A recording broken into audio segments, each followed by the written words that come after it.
नवनीत राणा म्हणाल्या, आपण 4 मुलं जन्माला घातली पाहिजेत. असदुद्दीन ओवेसींचा अमरावतीतून पलटवार. राज्यातील महापालिका निवडणुकांच्या अनुषंगाने आता राजकीय वातावरण तापायला सुरुवात झाली आहे.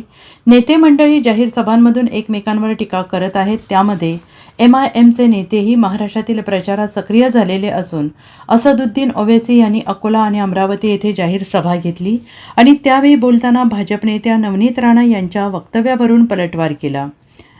एक मौलाना म्हणाला, मला 4 बायका आणि 19 मुलं आहेत. मी प्रत्येक हिंदू व्यक्तीला आवाहन करते की ते 19 मुलं जन्माला घालत असतील तर आपण किमान 4 मुलं जन्माला घातली पाहिजेत, असे भाजप नेत्या नवनीत राणा यांनी म्हटलं होतं.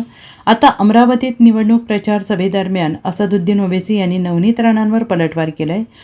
तुम्ही 4 नाही 8 मुलं करा, आम्हाला काय करायचं आहे, असं म्हणत नवनीत राणा यांनी हिंदूंना मुले जन्माला घालण्यासंदर्भात केलेल्या वक्तव्यावरून टीका केली. अमरावती आणि औरंगाबादमध्ये काहीच होणार नाही. बडनेरामध्ये आपल्या सगळ्या जागा निवडून आल्या पाहिजे. जे काकांचे नाही झाले ते आपले काय होणार. आणि काही जण म्हणतात अजितदादा आमचं काम करणार. आता घडीची वेळ गेली, पतंगाची वेळ आली आहे, असं म्हणत ओवेसींनी अजित पवार यांच्यावर टीका केली.